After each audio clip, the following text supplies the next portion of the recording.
Pagkatalikod ni Jana, ay lumapit si Nash kay Summer. Pumesto siya sa bandang likod nito at dumukwang siya sa harap ng computer kaya halos magkadikit na ang mga ulo nila. Hindi mo ba nagustuhan yung mga ibinigay ko sa iyo? Kaya ipinamigay mo kay Jana? May kabang bumundol sa dibdib ni Summer sa mga sandaling iyon. What? Untag sa kanya ni Nash. Pwede ba? Sir, umayos ka nga. Pabayaan mo na akong magtrabaho.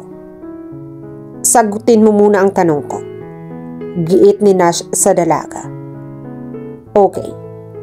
Napabuntong hiningang sambit ni Summer. Tigilan mo na ako. Dahil may boyfriend na ako. Darating siya rito sa Pilipinas. So hindi na kita dapat i-entertain pa. Nang iwan sa ni Nash ay parang ibig pagsisihan ni Summer ang mga sinabi niya sa lalaki. Hindi maipinta ang mukha ni Nash nang pauwi na siya kasabay sina Gary at Jopet. Hindi mo ba ihahatid si Summer, Nash? Tanong ni Gary sa kanya. Nash na lang at hindi na sir ang tawag sa kanya ng mga kaibigan. Ay ganun din ang mga agent sa call center kapag nasa labas na sila ng opisina. Binastid niya na ako. Namilog ang mga mata ni Gary at Jopet sa narinig. Ikaw? Nabasted? Hindi halos makapaniwalang tanong ni Jopet sa kanya. Oo nga. Paano nangyari iyon? May boyfriend na raw siya. Kaya hindi niya na ako dapat i-entertain pa. Darating daw dito sa Pilipinas ang boyfriend niya. Iyon sigurong ang kachat niyang foreigner. So, gusto mo nang uminom tayo ngayon? Tanong ni Gary sa kanya. Umiling si Nash. Ayoko. Aniya. Ang aga-aga. Isa pa. Hindi pa naman ako susuko. Iyan ang kaibigan namin. Malakas ang mukha. At makapal ang loob. At tagtawanan silang lahat. Bukod kay Jana, ay kasama ring umuwi ni Summer sina Monica at Tanya. Napag-usapan nilang magluto ng kaunti dahil birthday ni Jana. Sabay-sabay silang natulog. Nakisiksik sa kama ni Summer sina Monica at Tanya. Past 11 na ng umaga nang gumising si Summer at agad siyang nag-shower. Maya-maya ay nagising na rin sina Tanya at Monica. Nadatnan nilang nasa kitchen na si Jana.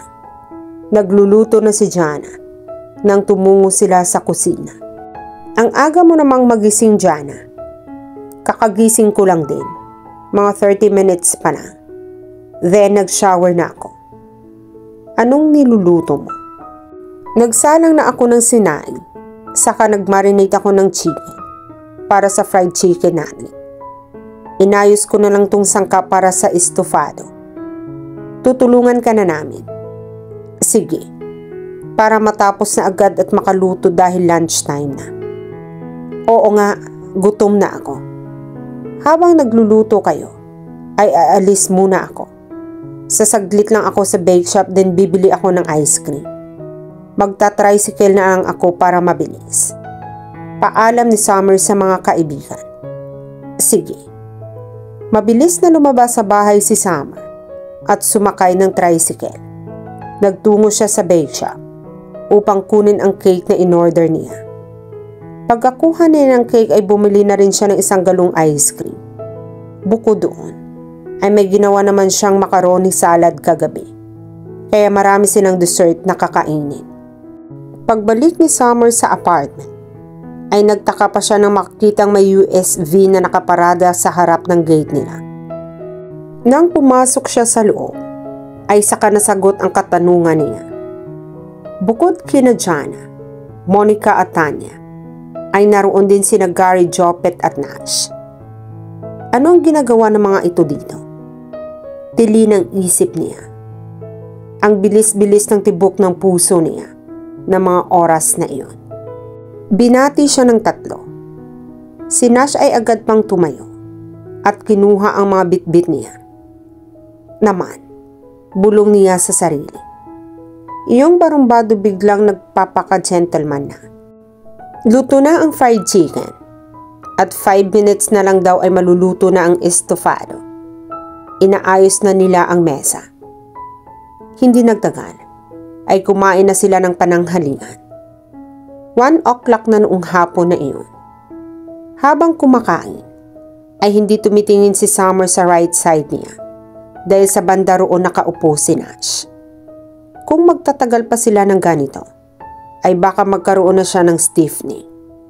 Ang hirap yatang magkaroon ng stiffening, no? Pagkatapos kumain, ay magkatulong na naghugas sina Monica at Jana. Si Tanya at Summer naman ay tumulong din sa pagliligpit. Mamaya ay kakain pa tayo ng spaghetti with white sauce naman. Sabi ni Jana sa mga kaibigan, si Summer ang magluluto dahil masarap siyang magluto ng ganoon. Talaga? Kaya lang ay hindi na kita matutulungan magluto dahil pagod na ako. Pahinga muna ako roon sa sala. Paalam ni Jana sa kanya. Kami rin.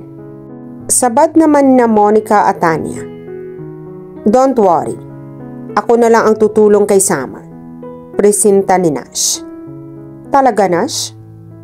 Tuwang tanong ni Jana kay Nash bago ito bumaling kay Summer.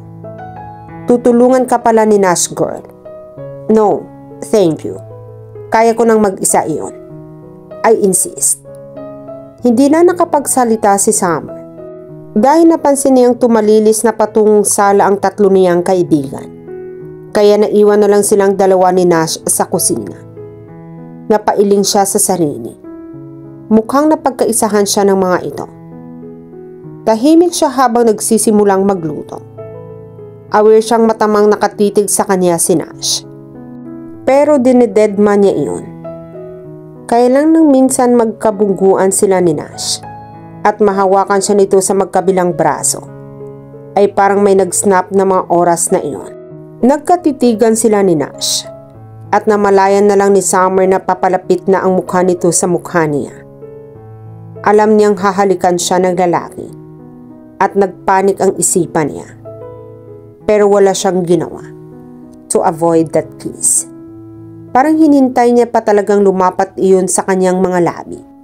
Shock. Ang lambot ng labi ni Nash. Ang init ng halik niya. Ang gaan ng lips ni Nash. Ang sarap niyang humaling. Ani ng isip niya. Hindi mapakali si Summer sa trabaho kinagabihan. Iniisip niya ang halik ni Nash sa kanya. Nang umuwi na silang dalawa ni Jana, sa apartment ay hindi kaagad nakatulog si Summer. Pilit niyang iwinawaksi sa isipan ang kissing incident. Nagbukas na lang siya ng YM sa laptop niya dahil hindi na nga siya makatulog. Nakita niyang naka-online si Howard kaya natuwa si Summer. Howard. Hi, sweetie. Summer. Hi. Howard. You know, I'm very excited to see you and meet you personally. I'm really looking forward to go there in the Philippines. Summer. I'm excited to see you too. Howard.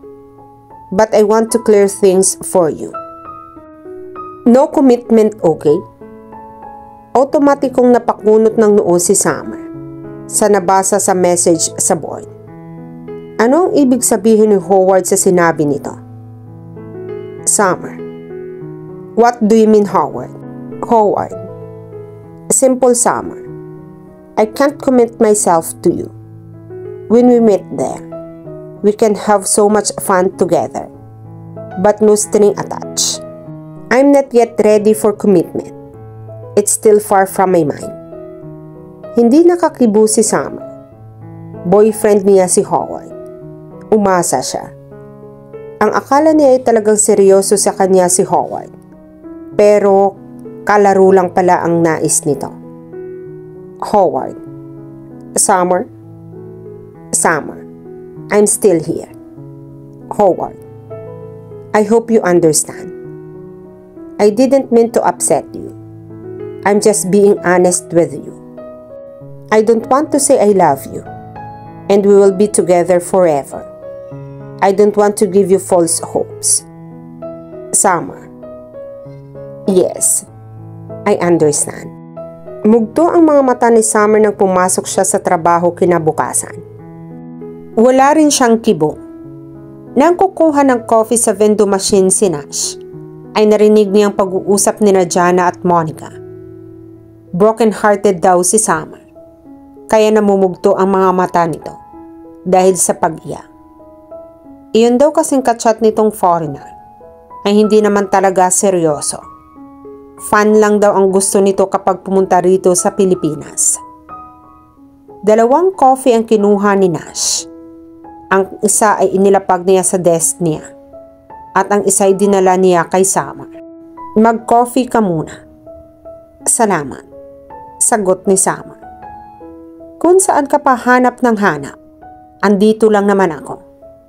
Madamdaming saad ni Nash. Ha?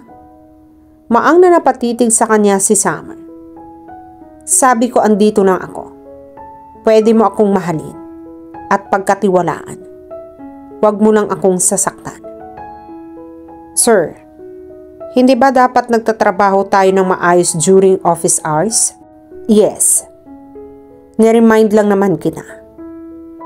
Nakangiting sabi ni Nash bago masuyong pinisin ang baba ni Summer. So, nagkakaintindihan na ba tayo? Automatikong napakunot ang noo ni Summer. Saan? Na ako lang ang iisipin mo. Ewan ko sa iyo, sir. Sabi ni Summer bago nito pabirong inirapan si Nash. Nang sumunod na linggo, ay nagpunta sa mall si Summer. Pero sina Jana at Tanya lang ang kasama niya. Bibili kasi siya ng gift para kay Monica. Bukas ang birthday nito. Kaya dapat ay hindi nito malaman o makita ang bibilhin niyang gift para sa kanilang kaibigan. Pagkatapos nilang mamili ng gift, ay kumain sila sa isang coffee shop doon. Hindi pa ba kayo nagsasawa ng coffee sa vending machine natin? At dito pa tayo pumasok sa coffee shop? Litanya ni Tanya nang pumasok na sila sa isang mesa roon. Hindi naman po coffee ang orderin natin rito, kundi iced tea. Pabirong wika ni Jana. Ako naman ay mahilig sa kape talaga, sabi naman ni Summer. Nag-order sila ng blueberry ice rhapsody at chocolate chips coffee cake. Ganoon na rin ang in-order ni Tanya. Samantalang si Jana ay black iced tea ang in-order niya at cinnamon rolls at sticky buns. Summer. Agaw ni Tanya sa pansin ni Summer matapos niyang ibinalik sa waiter ang menu. Pagkatalikod ng waiter ay nilingon niya si Tanya. Bakit? Kayo na bang dalawa ni Nash? Ha? Oy girl, aminin mo na. Dati ay tinatarayan mo si Nash. At binasted mo pa nga yung tao. Panunukso ni Jana sa kanya. Siya lang naman ang naging sweet. At iyon ay buhat ng mag-makeover ako. Pero ganoon pa rin ako sa kanya. Hindi naman ako sweet sa kanya. Ang haba ng hair ng lola namin. Nakatawang palatak ni Tanya. Wala bang nangyaring mahiwagang kiss? Tanong pa ni Jana sa kanya. Ano? Noong nagluto-lutuan kayo ni Nash, nag-kiss ba kayo? Nag-init ang mga pisngi ni Summer sa tanong na iyon ni Jana. Ano girl? Untag naman ni Tanya sa kanya. Sagutin mo iyong tanong ni Jana sa iyo. No comment. Pilya niyang sagot. Napatili si Jana. Alam ko na. Anong alam mo, Jana? Maang tanong ni Tanya rito. Nag-kiss silang dalawa. Kasi kung hindi ay dali-dali naman niyang itanggi iyon. Pero mas pinili niya maging safe ang sagot niya.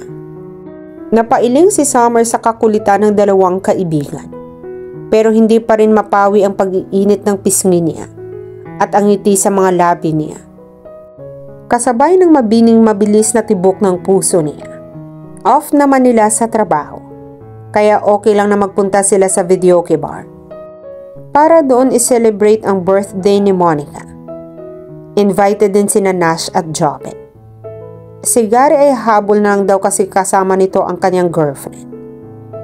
Kumuha sila ng isang private room na may 2 mahahabang sofa at isang sofa na pandalawahang tao lang. Kaya kahit magkantahan sila the whole night, ay walang aawat dito dahil sulo ang grupo nila sa mikropono. Si Jana ang katabi ni Summer sa pandalawahang sofa. Sina Gary at Nash ay katabi sina Monica at Tanya sa mahabang sofa. Iyon isa pang mahabang sofa ay walang nakaupo. Nagtaka si Summer nang namalayang si Nash na ang katabi niya.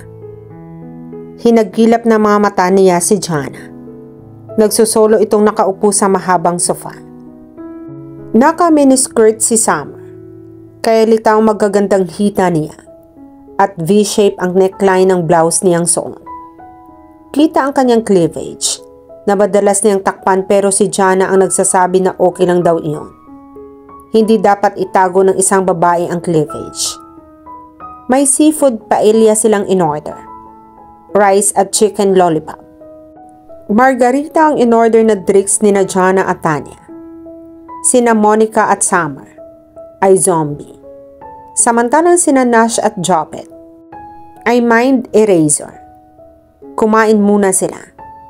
Pagkaraan ay nagsimula na silang magkantahan. Si Jana ang unang kumanta bago sinundan ni Jopet. Pagkaraan ay si Monica naman ang kumanta. Maya-maya ay naramdaman ni Summer na hawak ni Nash ang isang kamay niya. Tinangka niyang bawiin ito, pero hindi pumayag ang lalaki. Nang tumingin siya sa gawin ni Nash, ay mataman itong nakatitig sa kanya. Seryosong-seryoso ang mukha, at may ibig ipahiwatig ang mga mata.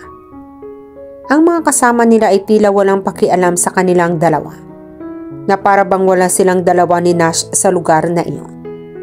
Nagpapakabisi ang mga ito sa pagkanta, pag-inom, at pamumulutan. Nag-order pa nga si Sarah ng veggie sticks at pizza dahil darating na raw si Gary kasama ang girlfriend nito. Nag-dinner na daw ang magnobyo kaya okay na raw kahit pizza na lang ang kakainin nila at syempre pa'y inumin at pulutan. Ngayon ay nakaakbay ng isang braso ni Nash kay Summer. At ang isa pa nitong kamay ay hawak naman ang kamay niya. Maya-maya ay naramdaman niyang masuyong hinihimas ni Nash ang upper arm niya. Pero nabigla talaga siya. Nang maramdaman niyang dinampian ni Nash ng halik ang kanyang buhok at pisngi. Nash! Parang saway niya sa lalaki. Sabay kurot sa hita nito. What? Nagiging naughty ka na. Ngumiti lang si Nash sa kanya. Nakaakbay pa rin ito sa kanya.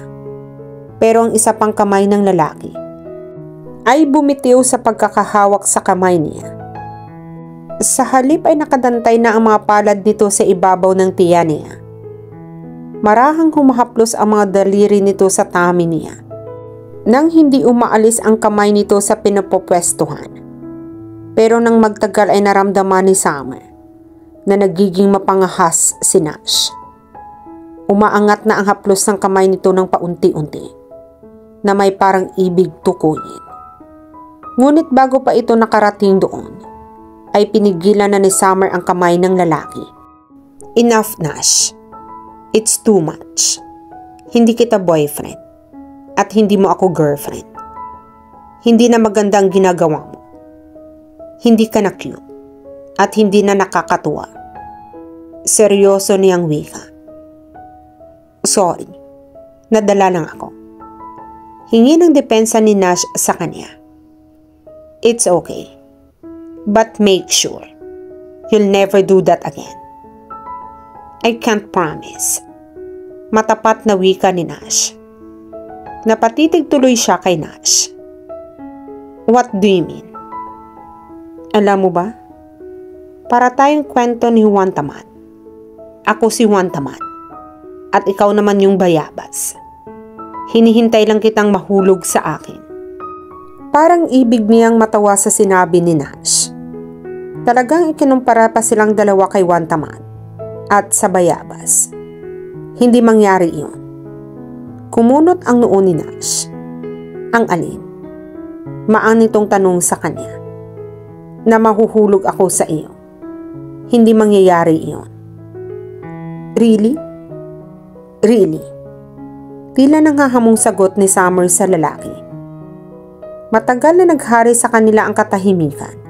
Pakiramdam ni Summer ay nagalit sa kanya ang lalaki. Bagaman ay nakakbay pa rin ito sa kanya at hawak naman ang isa pang kamay nito ang kamay niya. Summer. Bakit? Ano ba ang Tagalog ng I love you? Mahal kita. Nagtaka si Summer nang ngumiti ng maluwag si Nash. Mahal din kita. Ano? Maang niyang sambit. Kakasabi mo lang na mahal mo ako, di ba? Kaya sinagot ko lang na mahal din kita. So, nahulog ka na sa akin? Inis na ipinagkukurot niya sa tagiliran si Nash. Tawa ito ng tawa, bago siya hinalakan sa sentido at sa ulo nito. At dito na po nagtatapos ang part 6 ng ating kwento. Sabay-sabay po nating abangan ang last part ng ating kwento. Be good, be safe, and God bless po everyone.